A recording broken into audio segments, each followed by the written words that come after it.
هذه الشيلة من كلمات الشاعر محمد أبو ليث القالضي الشعيبي. أداء والحان الشاعر عز الدين الداوي أبو عزيز.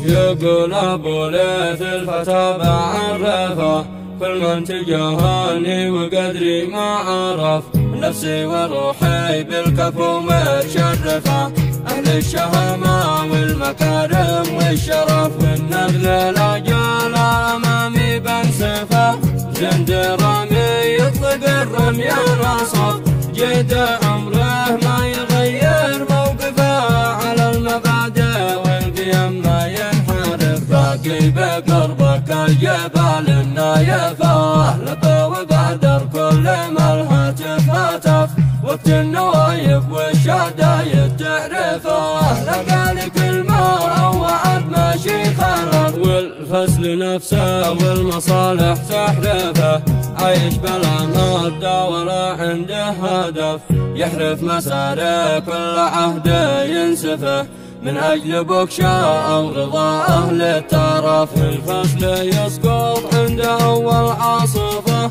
بعض منهم يتركك بالمنتصف للبسالات يوم قربك واقفة ما بايعهم أي عاصف لا عصف وكل كاذب بالمواقف تكشفه وبالشدايد يظهر لك من طرف الوقت واضح والمواقف منصفة واللي حسبته كفو بالشدة انكشف الكفو يأتي ما يهم التكلفة والنذل همه من مجيء ما صارت إذا طلبته لا يغلق هاتفه إن كنت قربه بالضرر غدر ولا في الغدر آفة والخيانة مؤسفة يحري على من خان خله واختلف الجد وعد لا وعد ما يخلفه والنذل كاذب في وعد لو حلف والبخل مخزي والمطامع مقرفه واهل المصالح بالحياة أصل القرف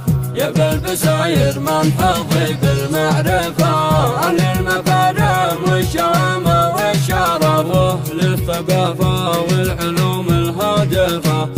يمنحك آمال عيشك والشغف واحذر مجارات العبولة التالفة واهل التفاهة والجهالة والنغف ولا تصاحب كل نفس متعجرفة ومن بقدرك أو مقامك ما عرف واحذر تقدر كل شي بالعاطفة ولا تسطح كل من